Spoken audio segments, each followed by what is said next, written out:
Olá, sejam todos muito bem-vindos ao CNN Nosso Mundo. Você já ouviu falar em economia criativa? Bom, o termo não é tão novo assim. Ele é usado para definir um setor muito importante na geração de renda, criação de postos de trabalho e receitas de exportação. Em tempos de crise, a economia criativa surge como um catalisador de oportunidades. Vamos falar sobre isso?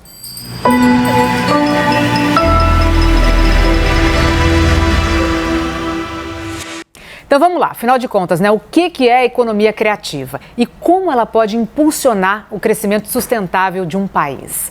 A economia criativa inclui uma longa lista de atividades, por exemplo, audiovisual, publicidade, arquitetura, moda, música, teatro e uma infinidade de eventos culturais. Segundo a Unesco, as indústrias criativas devem ser parte de estratégias de crescimento econômico. O setor gera mais de 2 bilhões de dólares por ano e gera também quase 30 milhões de empregos no mundo. A nossa convidada de hoje é uma referência quando o assunto é economia criativa. Ela é considerada uma das 8 personalidades brasileiras que impressionam, segundo publicação do jornal El País. Já atuou em projetos para mais de 30 países e inclua nessa lista a ONU e o BID, o Banco Interamericano de Desenvolvimento. Consultora, conferencista, escritora premiada. Então tá aqui no CNN Nosso Mundo, Ana Carla Fonseca, muito bem-vinda. Muito obrigada pelo convite, que delícia estar aqui nesse papo. É um prazer enorme. Ana Carla, vamos começar com a história do conceito da economia criativa. Eu sei que não existe um conceito fechado. A economia criativa surgiu ali na década de 90, impulsionada ali pelas tecnologias digitais. Mas na sua visão, como que você define a economia criativa? Menina, você já sabe de tudo. Não, de tudo não. Eu só estudei um pouquinho. Então, o que eu acho muito bacana da economia criativa, que tem a ver com a lógica dela e, portanto, o conceito, é que ela reconhece que em um mundo justamente muito globalizado por conta das tecnologias digitais, o que mais faz diferença em uma economia não é se você tem ou não dinheiro, porque você pode pegar emprestado, se você tem ou não tecnologia, porque você pode comprar ou importar, mas é se a sua população tem criatividade e sabe colocar isso para rodar a economia. Então, de uma forma muito simples, a gente entende a economia criativa como a aplicação da criatividade humana para gerar produtos e serviços com valor agregado, ou seja, com algum diferencial. Aquilo que você olha um copo e fala assim, puxa, que bacana essa xícara, tem uma pegada diferente, a logo como ficou assim, e daí naquele mundo de xícaras, você olha e você fala, essa tem alguma coisa diferente, e que pega você. Isso é a aplicação da criatividade e, portanto, economia criativa. Queria falar um pouquinho do setor brasileiro, da situação do Brasil. Em 2011, o Brasil chegou a ter uma Secretaria da Economia Criativa, isso dentro do Ministério da Cultura. E eu lembro que eles fizeram um plano de estratégias para os 4 anos seguintes, então de 2011 a 2014, e dentro desse plano eles definiram que a economia criativa brasileira deveria ter, por princípio, a inclusão social, a sustentabilidade, a inovação e a diversidade cultural brasileira. Esse plano chegou a ser colocado em prática ou não? Então, a resposta simples é não. A resposta mais complexa, que eu acho que é mais gostosa para a gente, é que quando você entende a economia criativa como vinculada especificamente a um pedaço de uma política pública, então a cultura, ou ao turismo, ou a ciência e tecnologia, ou a alguma coisa, você faz com que os outros entendam que talvez não tenha a ver comigo. E a criatividade, para que a economia seja criativa e, portanto, para que a sociedade em si seja mais criativa, a criatividade tem que ser trabalhada por todas as políticas. Então, nos países ou estados ou onde for que a gente entende que a coisa funciona melhor, você não tem um ministério ou uma secretaria cuidando disso e os outros observando. Você tem ou um departamento à parte, ou vinculado, entre aspas, à Casa Civil, mas tem um pai de todos que fala, olha, para a criatividade conseguir chegar na economia, você que trabalha em educação precisa fazer com que a molecada consiga colocar essa criatividade em prática. A mesma coisa em turismo e a coisa em todas as outras. Então, não foi como poderia ter ido. Mas ele deixou algumas mensagens importantes, eu acho. Por exemplo, a questão da inclusão. Porque se você não trabalhar direito a economia criativa, você dá força a quem já tem. Quem sai bem capacitado das universidades, etc., e que trabalha com criatividade já efervescente. Mas como é que você faz com que a criatividade seja mais inclusiva de fato, quando você tem um povo que é visto como muito criativo, mas não necessariamente bem capacitado? E isso eu acho que traz um ponto bem legal para a gente. Lia Bock. Ana Carla, eu queria aproveitar e falar um pouco. A gente tem no Brasil muitos empreendedores de necessidade, que a gente fala, né? Gente que empreende porque precisa, porque não tem outra opção. Como que a economia criativa pode impulsionar ou se conectar com esses empreendedores? Então, eu acho é uma excelente pergunta, porque muitas vezes a gente observa que as pessoas fazem algo, sendo empreendedores ou sendo funcionários, que não necessariamente curtem fazer, né? Mas porque tem que pagar as contas, como todos nós. Só que quando a gente trabalha a economia criativa como uma lógica de que eu uso a minha criatividade para fazer alguma coisa diferente, você não só tende a conquistar, sobretudo, os jovens, que gostam disso, que querem ver que estão fazendo a diferença, que acreditam no que estão fazendo, mas muito desse flanco que tende a crescer, chamado nem-nem, né?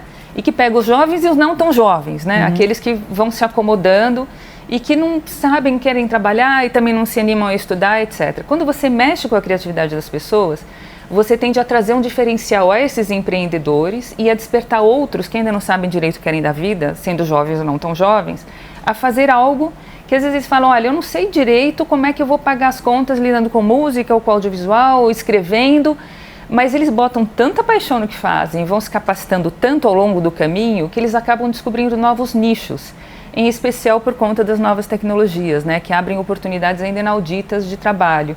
Então, uma aposta muito interessante para fazer com que esses empreendedores, de fato, não só paguem as contas, mas curtam o que fazem e tendam a ter mais sucesso com o que estão fazendo. Letícia? Ana, em alguns países a arte já é vista como negócio. Estados Unidos, países europeus, isso faz parte do PIB.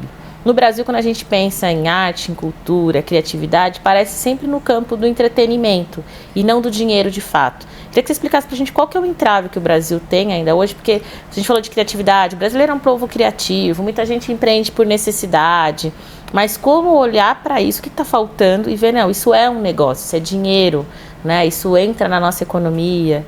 Qual é a dificuldade que a gente tem para avançar nisso ainda? Então, acho que há duas questões aí. Uma delas é a gente não tem números e não tem métricas para mostrar de fato qual é o peso dos setores artísticos dentro da economia como um todo, né? O que você trazia antes, número de empregos, quantas pessoas formal ou informalmente estão vinculadas a isso, quanto recebem. Os dados que a gente tem são muito pontuais, não tem série histórica, e isso não favorece, né? Porque a primeira coisa é as pessoas dizerem, e aí, quanto gera, quanto emprega? E eu me ponho muitas vezes na cabeça de um prefeito ou de um governador que fala, olha, eu adoro arte, eu aposto, mas a gente tem tantas necessidades, tem que gerar tantos empregos, etc. Então fica aí um pouquinho, segura as pontas, deixa eu investir no que de fato dá retorno e depois eu invisto nisso. Pelo fato de você não ter muitas vezes argumentos estatísticos, você perde nessa equação antes dela efetivamente vingar, né? Mas isso em si não é toda a resposta, porque você tem os setores artísticos que geram toda uma contribuição em emprego, em renda. A gente tem dados da Firjan que apontam os números formais, enfim, embora a gente saiba que a informalidade é muito grande. Mas há uma questão ainda mais delicada e que, a meu ver, é ainda mais contribuinte para o que a gente está discutindo, que é como, ao sair de um prédio, entrar na rua e ver um malabar, e daí você vai e ouve uma música, e daí você vira esquina e vê alguma coisa que te inspire, etc., você traz algo que é absolutamente vital para a economia, para as empresas, para os negócios, que é essa criatividade efervescente o tempo todo, né? Porque não adianta a gente imaginar que uma empresa de tecnologia, uma empresa super bacana, ponta de lança de inovação, vai fazer com que seus trabalhadores, colaboradores sejam criativos dentro de quatro paredes, com a mesa de pebolim e o puff, se saindo de lá eles entrarem em um ambiente apático. É a criação, né, de repertório, né? Total. Então, assim, se a gente não investir em ambientes urbanos, por exemplo, mais propícios à criatividade, você não vai ter uma população que de fato seja criativa, porque dentro de quatro paredes não dá. Então, são dois flancos nos quais a gente tem que romper essa barreira de que, não, é muito bacana, mas deixa eu lidar com o que é sério, né, do ponto de vista econômico. Como conjunto de setores e como formação de um ambiente que faz com que todo mundo possa ser mais criativo. Só, desculpe me estender, mas um exemplo que eu acho super fofo. O Canadá, especificamente na Prefeitura de Montreal, tem um escritório de design, como eles chamam. São 4 a 6 funcionários, cuja função precípua é fazer com que todo mundo que mora no Canadá, em Montreal, tenha um olhar de designer sem o C, ou seja, o olhar da inovação. Então eles fazem um mundo de intervenções no espaço público, eles mexem com as fachadas dos empreendimentos que dão para a rua, porque aí todo mundo, independentemente da profissão, até porque a gente não sabe que profissão vai ter amanhã, pode ter mais esse caudal de criatividade para o que for fazer, vender suco de laranja na esquina até desenvolver uma pesquisa super mega sofisticada. Isso é que eu acho que é muito legal, né? Como é que você vai tendo essa visão e incorpora isso de uma forma transversal às políticas públicas. Rita? Ana, queria até que você continuasse nesse tema, né, das cidades criativas, urbanismo, porque eu acho que muita gente ainda enxerga a criatividade quase como uma lista de necessidade, não que é parte integrante da vida de todo mundo, né, não só os criativos e que trabalham com isso. E nesse momento a gente está vendo um aumento da violência urbana muito grande, né? As pessoas não se sentem mais seguras na cidade. E achei muito legal uma coisa que você falou, que para a gente ser criativa, a gente precisa ser socialmente estimulado e precisa de um ambiente seguro, né? E nas cidades a gente não está vendo isso acontecer, né? Eu sempre lembro da James Jacobs, né? Da urbanismo mais humanizado, da gente se sentir seguro com os olhos, né? E não câmeras, né? Com os olhos das pessoas. E eu queria que você falasse um pouco, né? Dessa questão de segurança pública e também criatividade, como que essas coisas se conectam e como que a falta de segurança pública também acaba contribuindo para que as pessoas sejam menos criativas. É um ponto super importante e bom que você trouxe, porque quando a gente fala em segurança, as pessoas tendem a entender as estatísticas de crime e afins, né? Mas existem N percepções de segurança, como você bem trouxe, então tudo bem, na minha região de repente nem é tão complicada e eu tenho um ponto a 500 metros da minha casa, mas entre os 500 metros da minha casa e a minha casa eu não tenho luz, então a minha sensação é de insegurança e aí cada um de nós dentro da cidade vai desenvolvendo seus próprios indicadores, né? Se eu vejo uma mãe andando com um carrinho de bebê, que é muito um exemplo da Jane Jacobs, né? Então eu sinto que ali é seguro, porque nenhuma mãe é louca de sair com um carrinho de bebê num lugar estranho, né? Como é que a gente vai denunciando isso? E aí, o que une a questão da criatividade com a questão da segurança é a diversidade. Porque se você tem pessoas nas ruas e as pessoas sentem a vontade de ir para a rua, e como a gente pega uma grande cidade como São Paulo, em que a gente tende a ter não uma cidade, mas arquipélagos, né, de grupos, e essas bolhas não conversam, você não tem diversidade. E a diversidade é básica para a criatividade. Então, pela sensação de insegurança, as pessoas não vão à rua. Se as pessoas não vão à rua, é visto como mais inseguro e, portanto, menos eu vou. Quando você rompe essa espiral negativa e a transforma em positiva, você vê as pessoas indo para os espaços públicos, achando que é bacana ser diferente. O que os países, em especial do hemisfério norte, falam de tolerância à diversidade, a valorização da diversidade, né? Que a gente acha mal barato. Bom, esse nosso grupo aqui é o máximo, né? Porque a gente tem visões super complementares e aí a coisa rende. Então, o ponto de ligação entre a criatividade e a segurança é justamente a diversidade. Eu queria perguntar para você sobre a questão das universidades. Hoje em dia a pessoa entra para fazer um curso de 4 anos, imaginando que vai chegar no mercado de trabalho dentro de uma determinada profissão. Só que cada vez mais a gente vê as profissões mudando e mudando muito rápido. Como é que ficam as universidades em relação a novas profissões, a novos cargos que devem surgir? Elas já estão se preparando para isso, principalmente as brasileiras. Eu sei que em alguns países, acho que no próprio Canadá, já existe, né, um trabalho em relação a isso. Mas como que ficam as nossas faculdades nessa projeção de profissões novas? Eu acho que a gente ainda está muito atrasado, de modo geral. Claro que a gente sempre tem as exceções que confirmam as regras, né? Mas a gente tende a ser muito mais quadradinho na consideração dos setores do que os tempos exigiriam que fôssemos, né? Então, existem N macetes que as universidades tentam incorporando, mas dentro de uma lógica ainda muito fechada. Por exemplo, as habilidades do futuro, né, que seriam justamente, vocês são craques nisso, mas a inteligência emocional, flexibilidade cognitiva, etc., que é como um canivete suíço, né? Eu não sei se eu vou para a praia ou para a montanha, mas o meu canivete está sempre na mala, porque em algum momento eu vou usar alguma coisa de lá. Então, a gente vai se fortalecendo como conjunto de habilidades para, seja o que viesse apresentar, a gente conseguir lidar com isso. Mas isso acaba sendo quase um complemento àquela tradicional carreira que a pessoa vai seguindo, né? E não só no desenho do currículo, mas também na forma como as aulas são dadas e na própria lógica dos professores. E eu falo como uma professora, futura professora, que vive namorando a ideia de voltar da aula, porque a gente aprende muito com os alunos e se obriga a estar sempre se reciclando. Mas a gente ainda tem um paradigma que me parece muito voltado à primeira metade, quem sabe segunda metade do século passado, e muito menos voltada para frente, né? E aí a gente vai apanhando, não só porque as profissões vão mudando, mas porque a lógica de mundo das pessoas também tem que mudar, né? Cada vez mais integrada, ter 2 anos talvez dos cursos que sejam básicos para aprenderem a lidar com quem depois vai fazer medicina ou engenharia ou humanas ou o que for, e depois ir se entendendo melhor para ver o que vai seguir, né? A gente tem muito caminho pela frente ainda. Lia. Eu queria falar mais um pouco ainda da educação, porque eu tenho percebido que um dos maiores desafios hoje é como modernizar a educação sem transformá-la numa coisa tecnicista, né, que as pessoas virem técnicos apenas naquilo, mas ao mesmo tempo conectado com essa nova realidade que é muito múltipla, é muito rápida, muito diversa, né? E eu sinto que caminha meio devagar, né? E a economia criativa, ela tem muitos exemplos de como fazer isso. Não tem como a gente conectar um pouco mais a educação, e aí eu falo mais até da educação de base, né? Não universitária, que já é mais focada. Não tem como a gente dar uma misturada nessas duas coisas para que essa transformação aconteça? Eu acho que teria que e urge que o façamos, né? Mas a questão, me parece que ao longo desse percurso a gente acaba tendo formas muito tradicionais, por exemplo, de medir o que é sucesso, né? Então, se você, tradicionalmente, a gente falava assim, legal, então agora a gente começa a pensar em educação em T, né? Todo mundo desenvolve uma série de habilidades, como essas socioemocionais, etc., e depois se aprofunda, que é a perninha do T, em alguma coisa mais técnica, porque, claro, que tem que ter uma estruturação em algum setor.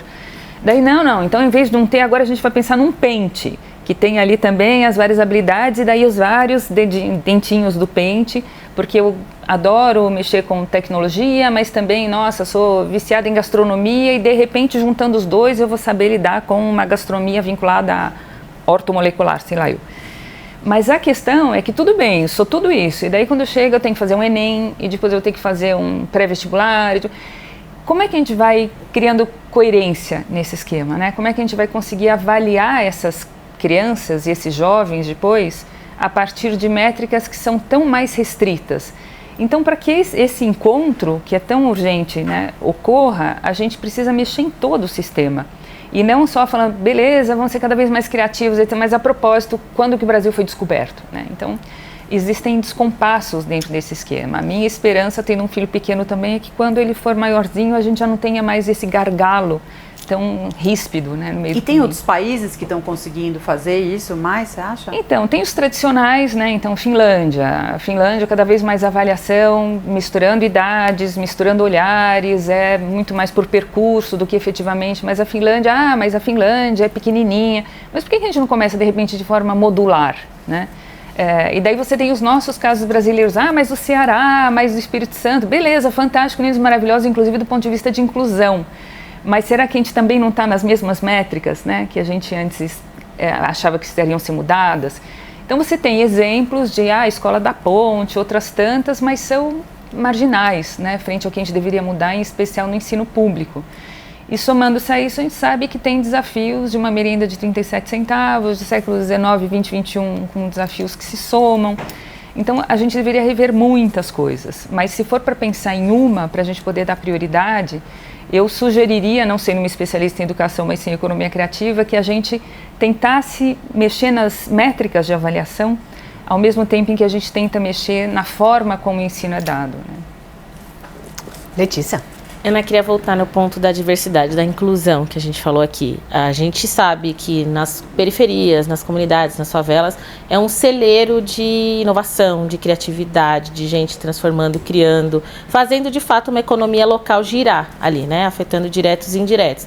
Mas a minha visão me parece que ainda fica muito, quando a gente está falando da economia criativa, parece que fica muito ainda naquela bolha. Ali existe isso rolando e existe a economia criativa. Como é que a gente conecta de fato e olha para isso e faz com que, através da economia criativa, a gente consiga fazer uma inclusão social de fato? E me corrija se eu estiver errada, o que já vem sendo feito nessa linha? Porque eu acho que está ali a grande sacada, só que precisa de uma conexão que a gente não vê muito ainda, né? Parece uma coisa muito ainda local, marginalizada, de um grupo, e fica ali para resolver uma questão ali, mas não, tem dinheiro circulando ali dentro. que pode girar na nossa economia.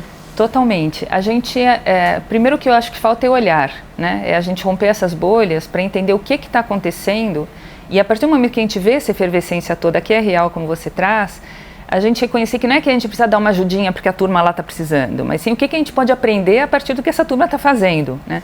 Então, quando você pensa em cadeias setoriais, por exemplo, para mexer com setores criativos, de audiovisual ou de artes plásticas, e você vê a força do grafite, a força das intervenções urbanas, do que está acontecendo lá, inclusive para inspirar quem está expondo nas galerias e como essas coisas são permeáveis.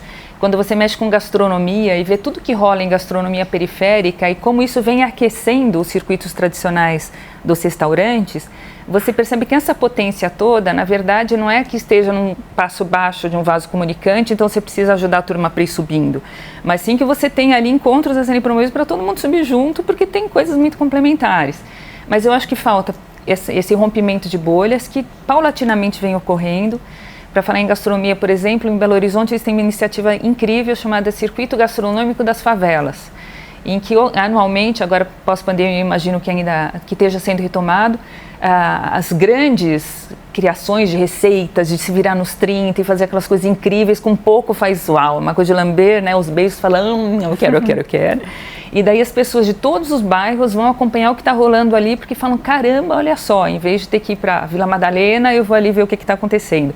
Esses encontros, para falar de novo em diversidade, são super potentes. E quando a gente trabalha as cadeias em si, e em vez de uma forma tradicional de pensar em insumo, produção, distribuição, a gente pensa em redes, fala, opa, quais são as várias possibilidades desses insumos, desses cruzamentos, aí a gente faz com que a economia criativa comece a virar, e aí a gente trabalha algo que, pela experiência da gente, é super potente, que é não só pensar a economia como quanto eu estou gerando de recurso, mas entender que se eu não trabalhar a autoestima e o pertencimento das pessoas, esse empreendedorismo, por exemplo, não rola, né? Porque a pessoa não acredita que seja possível virar. De modo que quando a gente trabalha a economia criativa, a gente entende que a gente concomitantemente tem que trabalhar questões sociais, de pertencimento, de autoestima, de valorização e econômicas, porque uma sem a outra não sustenta. Rita? Ana, queria que você falasse de economia criativa, focado em questões de políticas públicas, né, para além das leis de incentivo. Um dos exemplos que para mim vem muito forte quando eu penso nisso é o soft power dos coreanos, né? A gente tem aí o K-pop, o audiovisual coreano, que são super conhecidos no mundo e que teve um grande incentivo, né, do governo sul-coreano, criando até um departamento de K-pop no Ministério da Cultura, que rendeu, isso dados de 2019, né, antes da pandemia, mais de 4,7 bilhões de dólares. E aí, o que falta, né, para o Brasil, além de ser um exportador, né, de bens criativos, o que falta, né, para a gente, nesses termos de política pública, para que a gente se torne uma potência criativa? Então, quando a gente pensa em soft power, e é muito bacana o exemplo da Coreia, porque se a gente observa, desde o século XVIII, pelo menos a França já fazia isso, né? Então, a França entendeu que cultura era uma política de Estado, mexendo com gastronomia, com moda, com design, com patrimônio, com, enfim, vinhos, com tudo, já em 1700 e bolinha. E a Coreia está dando um show com isso hoje, né? A gente entra no Netflix e não sabe o que a gente vê antes, porque, além de tudo, vai decodificando uma cultura que é muito, muito interessante, muito rica. E aí, duas questões que eu acho que são importantes da gente tratar. Agora, em maio, abril, se eu não me engano, eu fui para a Coreia, porque a Unesco está trabalhando mundialmente num novo framework, como eles chamam de estrutura de arte e educação, que seria um indicador, de uma nova proposta de educação mexendo com criatividade e arte a partir, supostamente, do ano que vem. Então, eles juntaram lá 12 pessoas e eu tive a oportunidade, o prazer de ir. E eles contavam algumas coisas interessantes desse sistema coreano e diziam que, hoje por hoje, segundo os professores de lá, 70% dos jovens em idade universitária têm grau universitário, o que gera um problema, né? Porque tem menos gente com capacitação de nível técnico do que a economia precisaria e muitos dos universitários não conseguem emprego nesse ramo, digamos, de que seria a qualificação universitária. Só que mais do que isso, o que eles começaram a perceber é que essa questão do soft power é super importante para fora, mas também para dentro. Porque muitos deles são profundamente bem qualificados, mas não têm o repertório suficiente para fazer criações que sejam não só incríveis do ponto de vista técnico, mas absolutamente encantadoras do ponto de vista estético, né? De construção de narrativas. Então eles estão fazendo isso para dentro e para fora com um sucesso maravilhoso, super fã do caso da Coreia. Quando a gente pensa no Brasil, a gente desconsidera, a gente já passou por grandes momentos de valorização do soft power, né?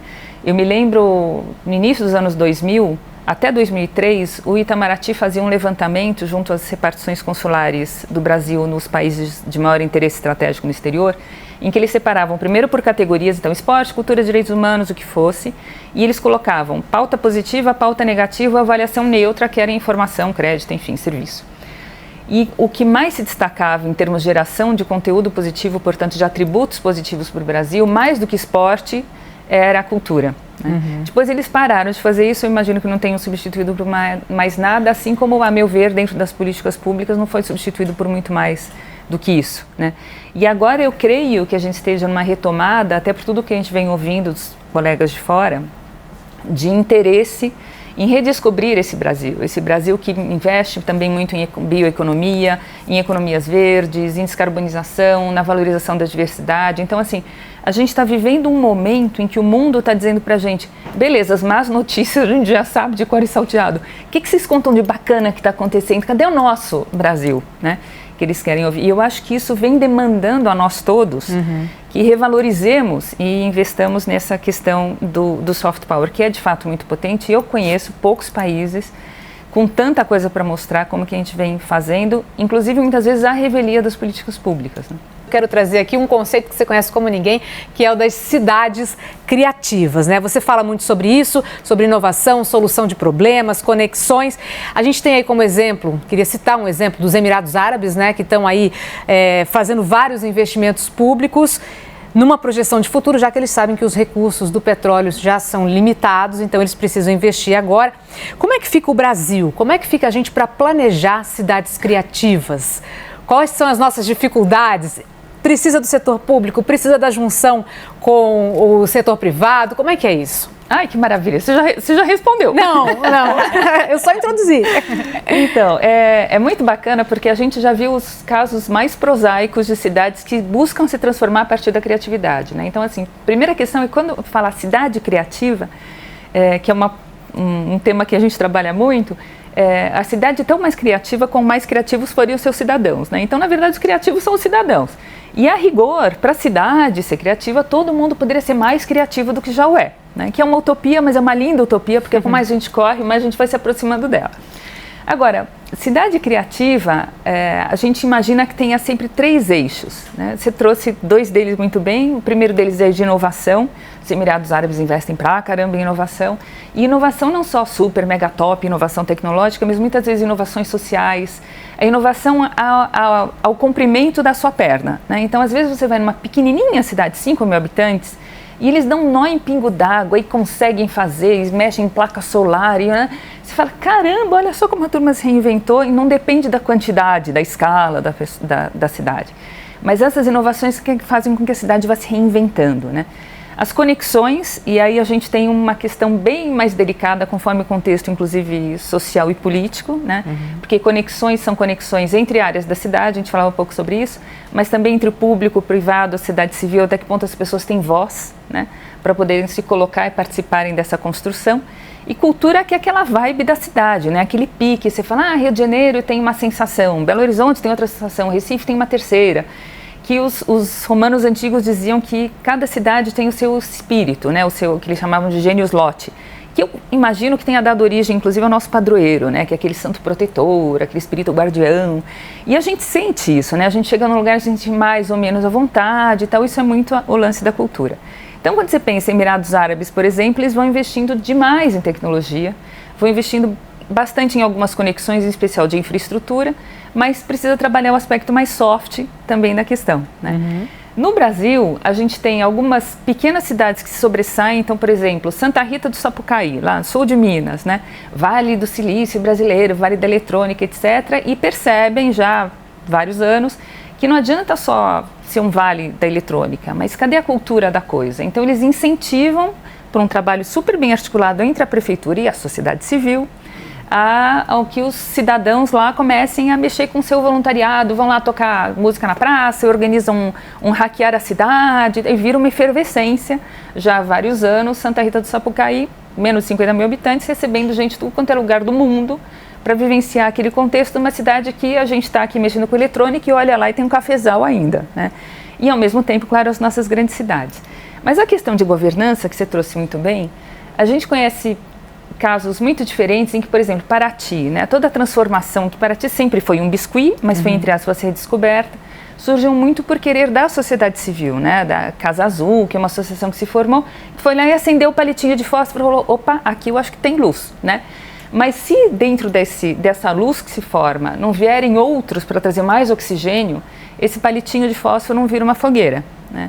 Então, às vezes, você tem esse processo de traduzir a criatividade da cidade em transformações, movido pela sociedade civil, às vezes pelo governo, às vezes pelo setor privado, mas se os outros não vierem a bordo, esse palitinho se apaga em 2 segundos e ainda queima seu dedo, né? Então, você precisa efetivamente fazer, até para dar sustentabilidade a esse processo, fazer com que todo mundo participe, porque se nesse tripézinho um deles cambalear, você consegue fazer com que os outros segurem as pontas até eles se fortalecer de novo. Muito bom. Lia.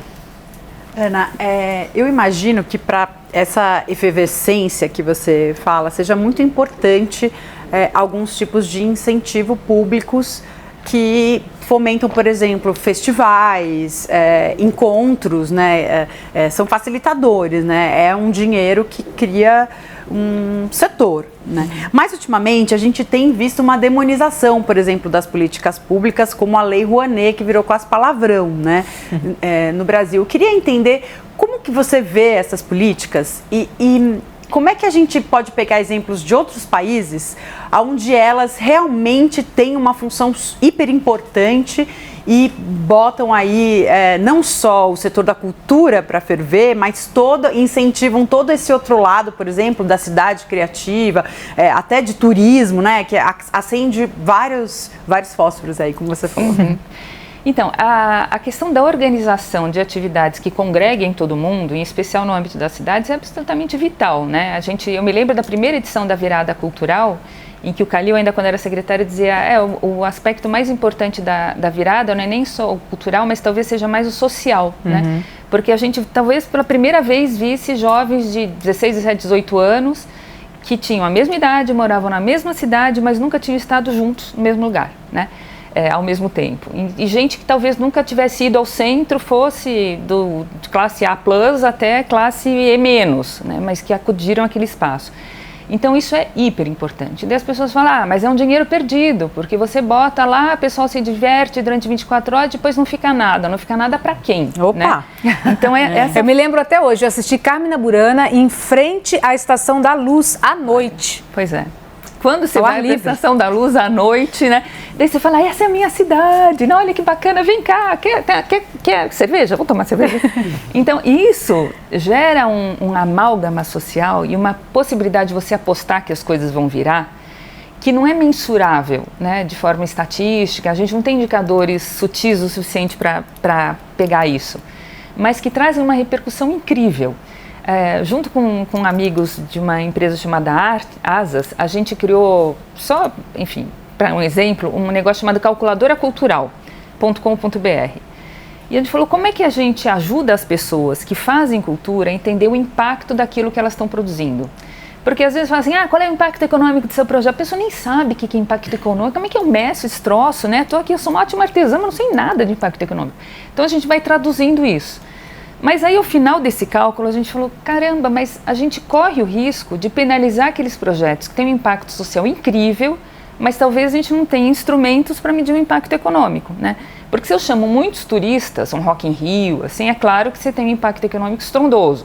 Se você mexe com um projeto social de uma exposição de literatura dos alunos da escola pública dentro da biblioteca municipal, impacto econômico pífio, né? Porque você vai mexer ali com a turma mais do local. Mas um impacto social incrível. Então, a gente foi criando outras dimensões. Então, impacto social, impacto na transformação urbana, porque você leva as pessoas para conhecerem um bairro onde nunca tinham estado e, paradoxalmente, o centro da cidade, que é o coração da cidade, né, simbólico.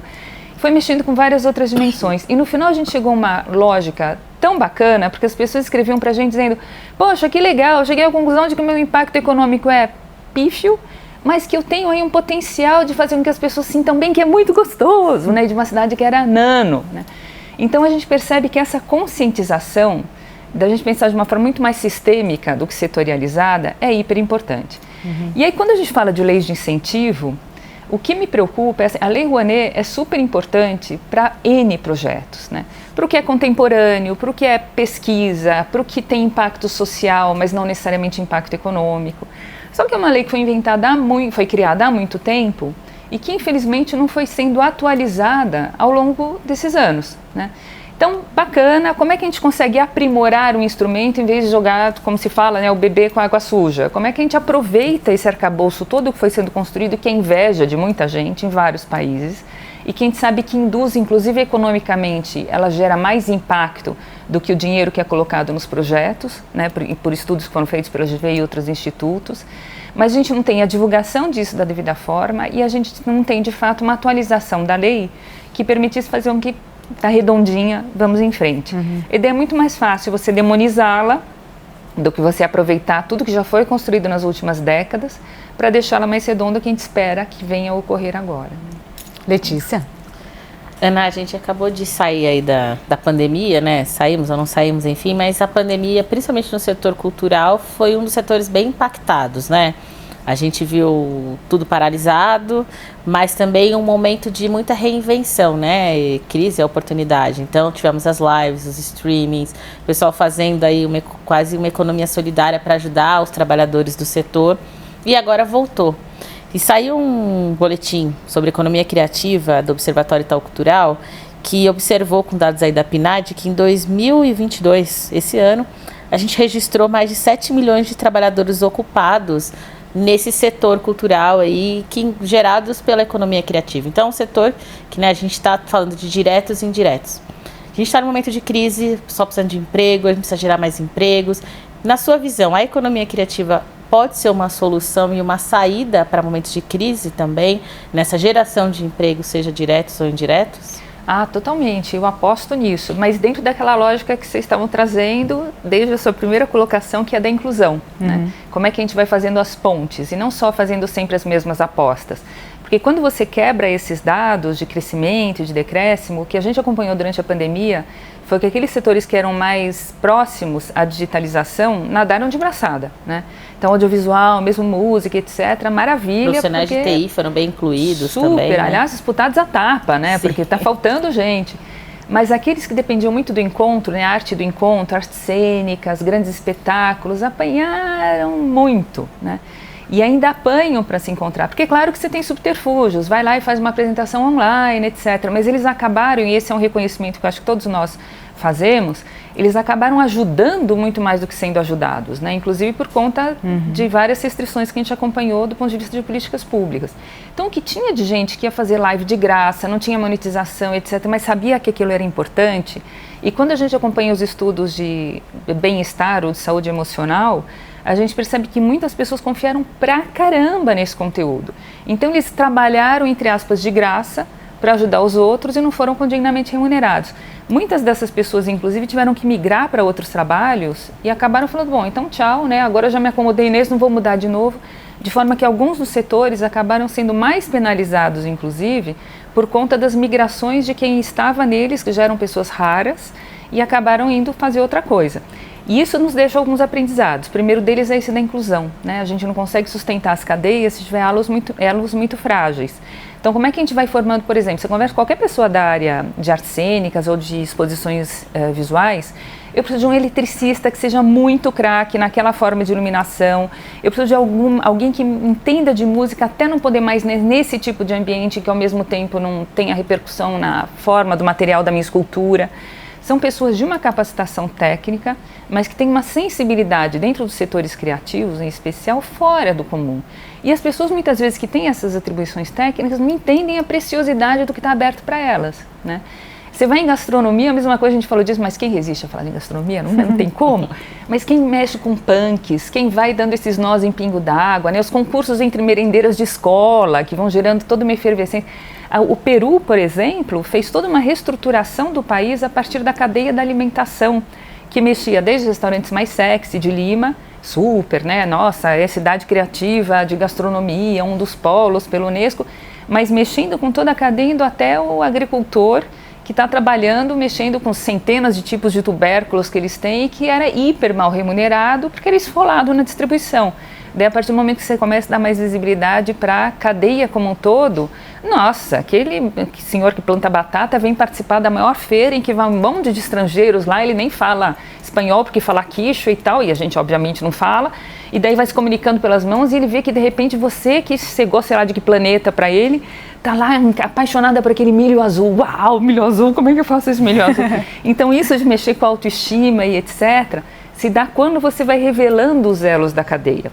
De modo que a coisa mais importante, a meu ver, para a gente alavancar essa potência toda, é mostrar para as pessoas em que tijolinho de catedral elas estão trabalhando, né? Aquela lógica de qual é o grande plano e olha que bacana, assim, esse tijolinho que eu estou pondo não dá certo. Esses são os elos da cadeia, né? Aquele senhor que planta batata, aquela pessoa que está mexendo com a colocação da etiqueta no audiovisual, na arte visual, do que for.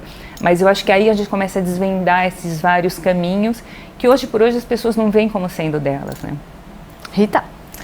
Ana, você falou já de tecnologias digitais, e a gente sabe, né, o quanto que as tecnologias, e principalmente a internet, né, no caso, moldam totalmente o nosso jeito de pensar, agir, né, socialmente e fazer. E isso tem um impacto, obviamente, direto na economia. E esse ano, 2022, a gente viu um avanço estrondoso, né, nas inteligências artificiais, né, criando aí imagens estáticas, vídeos, textos, sons, né, música. Alguns algoritmos viraram febres e muita gente começou a se questionar, né, se as máquinas poderiam superar a criatividade humana ou não. Eu queria que você falasse um pouco de como esses avanços tecnológicos acabam, né, moldando a nossa capacidade e se algum dia realmente a gente vai ter a nossa criatividade humana sendo superada pelas máquinas, ou se você acha que vai rolar uma collab aí entre inteligências artificiais e seres humanos. Nossa, é uma discussão que a gente fica horas, né, tendo. Na minha cabeça, essa equação ficou muito mais interessante quando eu participei de uma exposição que teve na Pinacoteca, não sei se tiveram a oportunidade de ir, que chamava A Voz da Arte. Então eles pegaram o Watson da IBM, fizeram uma parceria com a Pinacoteca, eles escolheram acho que 10 quadros, 12 quadros à época, e daí você chegava, recebia lá a sua traquitana digital, e virava para uma obra e falava, eu estou vendo você, quem é você? E daí o Watson respondia enquanto estava olhando para aquele quadro. Eu sou um cidadão que cerca de 30 anos, que adorava jogar futebol e morei em São Paulo, então. E daí a pessoa olha para aquilo e vai perguntando, e você era casado? E quantos filhos você tinha? E você tinha cachorro? E eram as perguntas mais prosaicas que as pessoas faziam para aquela obra congelada, que era um quadro. E as mais complicadas tinham uma resposta que para mim era encantadora, que era, eu não sei dizer. Então você chegava e falava assim, o que é o amor? E daí o Watson falava, X, né? Quer dizer, não tenho a menor ideia. E eu acho que essa é a questão, né? A gente quanto mais a gente vai fazendo perguntas, mais a gente vai chegando a perguntas que são irrespondíveis, talvez pela tecnologia, né?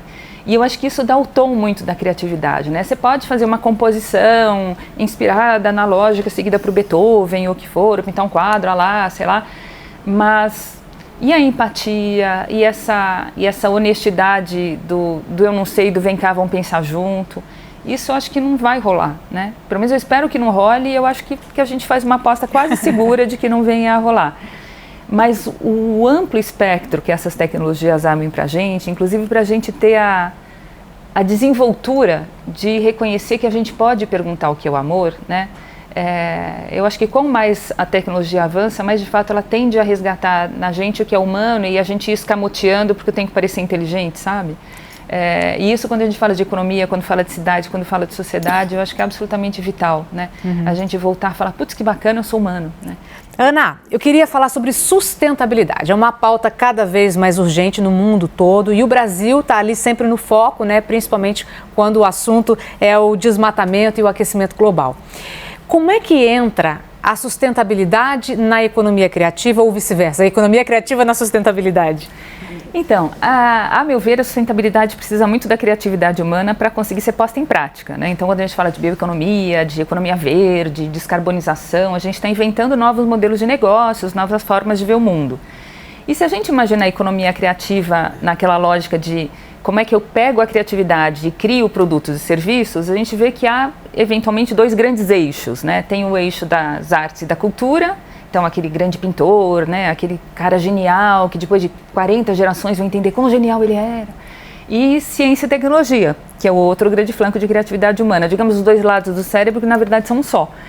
Então, quando a gente fala de sustentabilidade, tanto a gente trabalha com a questão de ciência e tecnologia, porque é o que é necessário para fazer com que essa pauta vingue, quanto mexendo com soft power, mexendo com narrativas, com storytelling, como é que a gente tem recursos, a arte e a cultura, para fazer com que essa sustentabilidade seja compreendida e professada por todos, né? Porque uma coisa que a gente vai gerando de modelos de negócio lá na frente, ponta de lança, etc. E outra é como é que todo mundo vai a bordo. Então, como é que eu transformo aquela questão da sustentabilidade em algo palatável e defensável para uma criança de 5 anos e 7 anos que não vai querer jogar o potinho de iogurte no lixo, né? E aí eu acho que as duas coisas se encontram. Muito bom. Lia. Ana, eu queria falar um pouco, hoje a gente tem muita gente produzindo conteúdo para a internet, né?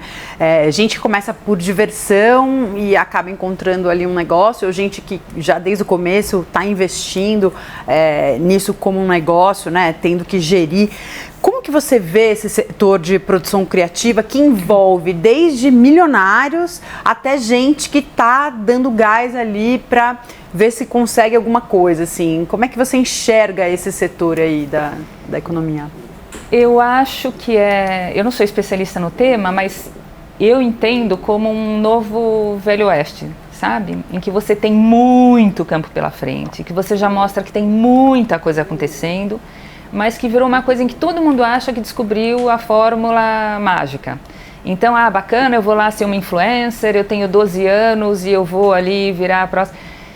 E isso eu acho que a gente tem que gerenciar com bastante cuidado, sabe? Porque quem quer ser profissional disso, beleza, tem que seguir uma capacitação, tem que entender como a coisa funciona, mas eu acho que ainda há muita ilusão de quem quer ser uma grande estrela nisso, quer ser o próximo grande jogador de futebol, quer ser o grande próximo influencer, ou a grande próxima manequim, e que não entendeu direito quais são as regras do jogo, não sabe por onde ir, não sabe efetivamente como monetizar aquilo que está fazendo, e que às vezes acaba se expondo mais, porque cada vez mais pessoalmente vai se expondo, sem ter o retorno que gostaria de ter.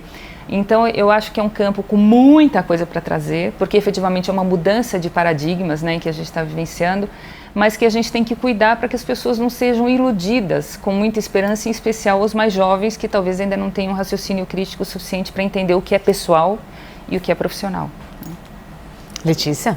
A gente falou muito aqui, Ana, né, que a economia criativa tem como base as pessoas, né? As pessoas são a principal commodity aí dessa economia, principal motor. Queria, na sua visão, qual o papel, então, como é que a gente incentiva essa criatividade desde pequeno mesmo? E aí, qual o papel das escolas na formação, de olhar para a criatividade e inovação como quase uma matéria, uma disciplina, ou algo a se aprender para essas futuras gerações que vão, de repente, ter que trabalhar ou lidar com um futuro onde a economia criativa aí lhe dá uma série de possibilidades de trabalho, de emprego, por exemplo? Eu acho que essa é a pergunta de 5 milhões de dólares, né? Porque a gente pega isso desde a mais tenra da primeira infância até a gente, enfim, com 90 anos, que vai ter que fazer o upskilling, o recycling, o reskilling, tudo mais o que a gente puder fazer, né? E que eu acho que é o que faz com que a gente acorde cedo, falando, ai, que bacana, né? Que dragão que eu vou tomar hoje, porque eu acho que é muito, muito bacana. Mas o que eu vejo, e cada vez mais as escolas, em especial as pré-escolas, vêm tentando fazer, é incutir a lógica da demanda do olhar, né? Quer dizer, o aprender sendo cada vez mais reconhecido como ensinar as pessoas a perguntarem, né? Então, seja independentemente da matéria que venha a ser ensinada, como é que aquilo pode ser mais divertido, aquilo pode ser mais criativo, aquilo pode ser mais questionador com limites, né? Porque não é o questionar por questionar, mas sim o questionar porque tem algum objetivo naquela pergunta que eu estou fazendo. Então, aula de ciências, óbvio, né? Aula de artes, maravilha, mas quando você chega a coisas mais complexas, tipo trigonometria, né? Tipo geometria, e as pessoas falam assim, poxa, vamos pegar um barquinho, colocar numa bacia de água e ver como é que funciona vetor. E daí aquela coisa chata do vetor, da flechinha, etc. E de repente o barquinho vai para lá. Ai, que legal, ele foi para lá porque tem um vetorzinho. Eu acho que a gente começa cada vez mais, e os professores estão de parabéns porque dão um nó em pingo d'água nisso também, de tentar trazer essa humanização, essa experiência, né? Deixar cada vez mais as coisas vivenciáveis nas matérias mais complicadas de trazer isso à prática. Química, biologia, então você vai mudando desde a aula de música, que saiu quando eu era moleca, que, então beleza, sobrou o triângulo, vamos lá bater o triângulo na aula de música, até efetivamente você transformar aquilo que parecia impossível de ser simpático em uma coisa mais vivenciada. Isso eu acho que vem sendo um esforço coletivo dos professores públicos, privados, das mais diversas esferas. E a questão é como é que a gente leva isso ao longo da vida da gente, né? Como é que a gente deixa de ser tão quadradinho conforme a gente vai ficando mais velho e menos arraigado naquilo que a gente via como grandes certezas, porque cada vez mais a gente vem tendo que desmontar, né? Por uma turma que já nasce na lógica de nada é muito certo, com os prós e contras da história, talvez seja mais fácil de lidar. Mas com as gerações da minha para trás, em que falam assim, não, então 2 mais 2 sempre foram e sempre serão igual a 4. Com ressalvas, né? Porque de repente se misturam 2 pessoas e outras 2 e você tem 12 ideias. Então acho que a gente efetivamente tem uma questão de educação formal, mas a gente vai ter que reeducar muita gente da forma como pensava até agora. Rita Vu? Ana, criatividade é essencial para o ser humano, mas principalmente a nossa capacidade de imaginar outras, né, realidades alternativas, futuros possíveis, né? Esse exercício imaginativo acaba fazendo parte do nosso dia a dia. Nesse sentido, eu vejo muito a esperança como uma forma de especulação criativa. E eu queria saber de você como que anda a sua visão aí para o futuro, a sua esperança para o futuro, principalmente aí nos próximos anos no Brasil. Então, eu sou uma otimista incurável, né? Mas eu confesso que agora eu tendo a ser uma otimista mais embasada do que eu era até há pouco tempo, né? Porque se você pega aquela equação da felicidade do Martin Seligman, né? Então ele fala assim, olha, existem 3 grandes variáveis nessa história de até que ponto você é feliz, e eu pego feliz por uma coisa próxima à esperança, né? Porque eu acho que sem esperança você não consegue ser feliz. Então, uma delas é o seu gene, enfim, aquilo que é dado. Você tem gêmeos, recém-nascidos, um chorando e um rindo, e um é sempre rabugento e o outro é sempre feliz, enfim, tem uma carga genética. Daí, outra coisa é o seu ambiente. É muito mais fácil você, né, ser feliz num ambiente do que em outro, óbvio, pelas necessidades das circunstâncias. Mas outra é aquilo que você traz dentro de si, né, aquilo que você quer acreditar, é aquilo que você... É quase um voluntariado e uma profissão de você perseguir as coisas para transformar os contextos. E eu acho que agora a gente está num momento de virada de uma série de certezas. A gente tende a ter um país em que as coisas deverão ser menos polarizadas, e não porque um ou outro vai ser obrigado a querer dar o braço para o amigo, mas porque vai perceber que isso não vai levar muito longe, da pessoa aos outros. Porque antes uma série de coisas eram defendidas e que agora eu acho que a gente está voltando a um bom senso, né? Quer dizer, quando você começa a ver... número de crianças vacinadas ou não, e você fala, turma, pera lá, é estatístico, olha para trás, olha para frente, vamos voltar? Então, acho que esse vamos voltar começa a ser aplicado a vários setores, por uma simples questão de bom senso, né? E aquelas pessoas que tendem ainda a ser muito radicais, eu quero crer que vão começar a perceber que estão ficando cada vez mais sozinhas. E a gente vai se agarrando a algumas pequenas grandes esperanças, né, das mais prosaicas. Então ganhou um jogo, beleza, que bom, as pessoas estão felizes. Voltou a abraçar o vizinho. Parecia um trabalho e orgulho abraçar o vizinho, né, deixar de fazer cara feia. Então acho que essas pequenas grandes coisas, acabou, tá acabando, vai acabar, sei lá, acabou a pandemia. Vamos fazer a festa do filhote, chamou o vizinho, olha, daquele vizinho chato, bom, não interessa, o filho dele é bacana, então... Eu acho que a gente começa a sair do túnel, né? Eu acho que a gente ficou um tempão no túnel para uma vasta confluência de coisas e que agora a gente tende a ver uma luzinha, uma luz, um holofote e de repente vem a luz do dia de novo. Então, eu estou vendo um clarão, assim, né? E eu acho que somos cada vez mais. Eu acho que essa massa crítica do clarão tende a ir se reforçando a cada dia. Rezemos. Ana, muito obrigada. Foi um prazer enorme esse bate-papo. Que sejamos cada vez mais criativos. Amém. Muito obrigada, foi uma delícia. Queria ficar mais 12 horas aqui. A gente também. Mas eu adorei as perguntas. Parte 1, parte 2, parte 3. Exatamente. Mas vocês estão super de parabéns, porque são coisas que... Trabalhar a criatividade é algo tão sistêmico, se não for como vocês fazem, de cada um olhar para um ângulo e as coisas se somando, a gente não consegue, né? E fica uma coisa muito chata. Então, essa nossa bola em campo aqui foi uma delícia. Agradeço mesmo. A gente que agradece, né? Bom, nosso programa, então, com a especialista em economia criativa, Ana Carla Fonseca, está disponível na íntegra no canal CNN Brasil Soft, no YouTube. As minhas queridas companheiras de sempre, um prazer todas as vezes. Lembrando que todo sábado você tem um encontro marcado com a gente aqui no CNN Nosso Mundo, hein? Até o próximo.